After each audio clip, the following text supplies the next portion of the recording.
My first memory of our home in Idaho was 310 13th Street. And it was I think it was a stucco home. It had a walk that went to a little porch. And in the house inside had a beautiful, like a burgundy or deep red velvet, red purple velvet sort of living room on one side and a kitchen on the south. And it had a basement apartment that was rented. And then we had 2 bedrooms in the back, and I remember the sunshine coming in there. And Dad would take us down the street in a sleigh, pull us on a sleigh in the winter. I remember that a lot. I remember swimming with him in his high school pool that was behind our home. There was across an alley and across the street, and behind our home there was this school. And he would go there with seminary students and take us swimming, and I remember being on his shoulders in the swimming pool. I remember sitting on the hose and having him turn the hose on. That was my swimming with the sprinkler. So that was our first home, and our phone number was 701.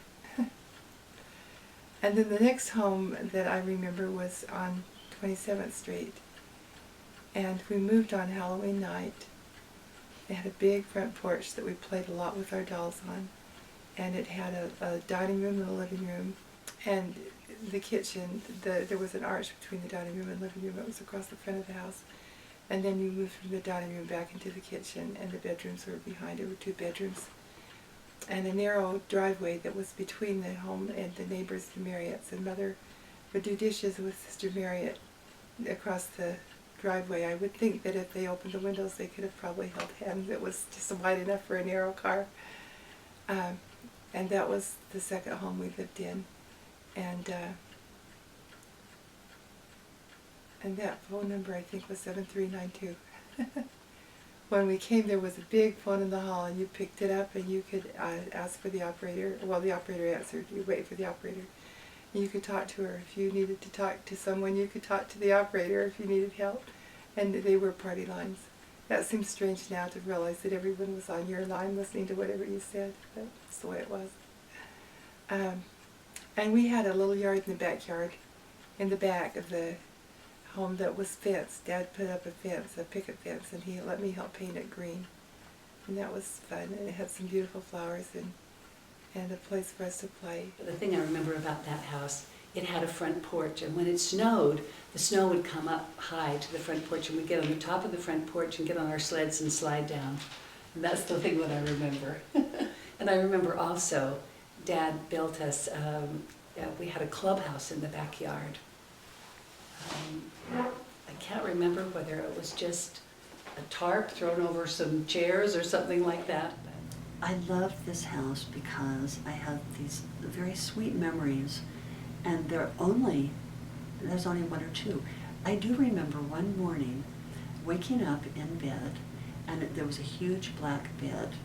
I look back on it, it was probably a double bed, but to me it was mammoth. Marsley was on one side of me, Mary Ann was on the other, and I was right in the middle. So I was probably 2.5, maybe. I wasn't very much older. I was possibly 3. And it was apparently cool, or winter, but it was really cozy. And there I was in the middle of my sisters, and there was a light on in the bathroom, and I could hear Dad shaving. And I remember this sense of happiness and joy and well-being. And that's the only memory I have of that house. It's just one of those little moments in time. Then we moved to Brinker, 2670 Brinker, when I was about, I'm not sure, just before Helen Mar was born, actually, I think. And that was part of a duplex. And we lived on one side and Minnie Payne, an older woman, lived on the other. They owned a duplex, and they lived in half of it and rented the other half, and the rent from the other half paid for the house payment for the duplex that they bought. Then our house in Brinker was 2670 Brinker, and it was a duplex. And it's still there. And there was a garden in the back. And we had a lovely backyard. It was also fenced halfway in the back, and behind the fence were the gardens areas. And the soil was beautiful soil. And then there was lawn in the first part of the yard. And what I remember about that house, there was a huge tree in the front yard. We would get all the neighborhood kids together and put on plays. And the plays we put on one of what we called Golden Boy and Miss America and Tarzan. We played Tarzan in that tree. Another one I can remember was, I just remember the end that it was a señorita and a cowboy. And he'd been shot and she'd been shot. And they both fell, but they touched hands as they died. And we would act that out.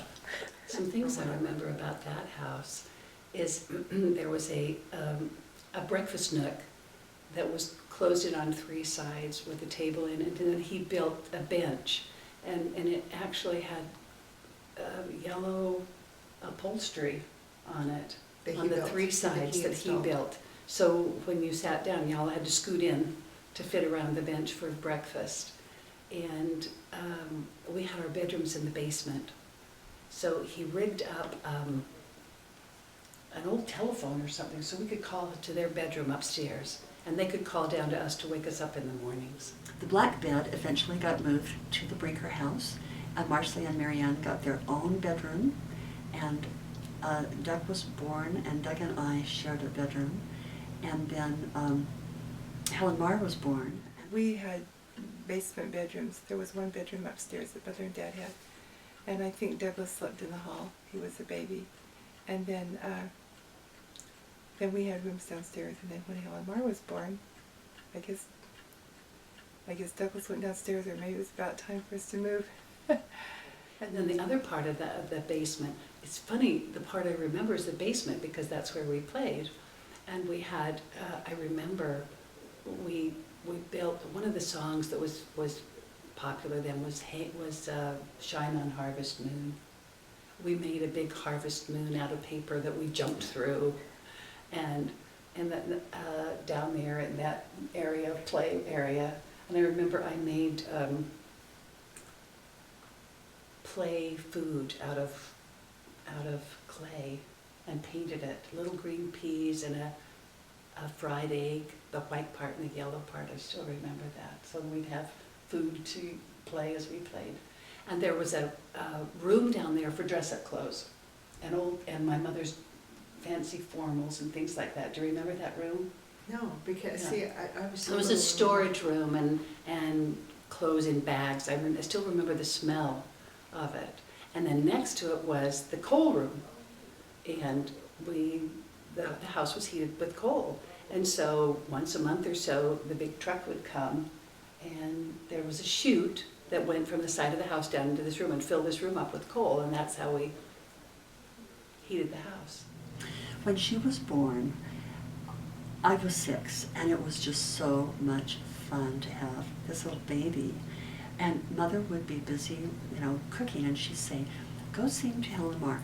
And so I'd go in, and Helen Marr was in this bassinet, which was like, this little bed with a skirt on it, and like a bed skirt. And so I would go into the bedroom, and it was Mother and Dad's beautiful sort of, I think you call it bird's eye maple, but I don't know if that's true or not. Marcy will have to tell you. Anyway, it's a beautiful blondish bedroom set that I'm pretty sure that they had bought as a wedding, right after they were married. Anyway, so I went into Mom and Dad's bedroom on Brinker, and that bed set, and there was Helen Marr in the bassinet, and I would sing to her, and she had these huge blue, baby blue, milky blue eyes, and she was a lovely, mild, sweet, angelic baby. I hardly remember you ever crying. I just hardly remember that. Anyway, and I would sing, and she'd listen, and then I remember Harry DeRica, who was one of our neighbors across the street and lived on 27th. We played with all his kids. He was the baker of Topper Bakery, and he built or baked a huge multi-level cake for Mother. To me, it looked almost like a wedding cake, but I was small. Anyway, he made little tiny birds, little bluebirds and little yellow birds and little baby shoes and a little rattle. And he did all of this out of sugar and icing. It was very fine, and people don't do that anymore. And had this on the cake because Eleanor was born. It was just really fun. What I do remember is my crib. I was still sleeping in a crib in Mom and Dad's bedroom upstairs when all of you were in the basement.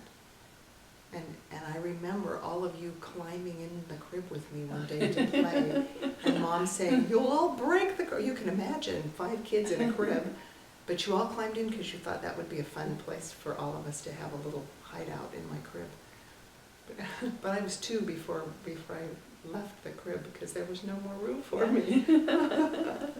But I remember going back to that house because we owned the duplex, and Dad owned the duplex, and he rented it out. He was always going back to repair or to clean or to do something, and I remember going back with him, and you, all of you, loved to go back because you still knew all the neighbors and you'd go play with the neighbor kids. Mhm. I didn't have any memories of actually living there. I just remember for years and years, many years, of him owning the house and going back and getting it ready for the next renter or doing some repair work.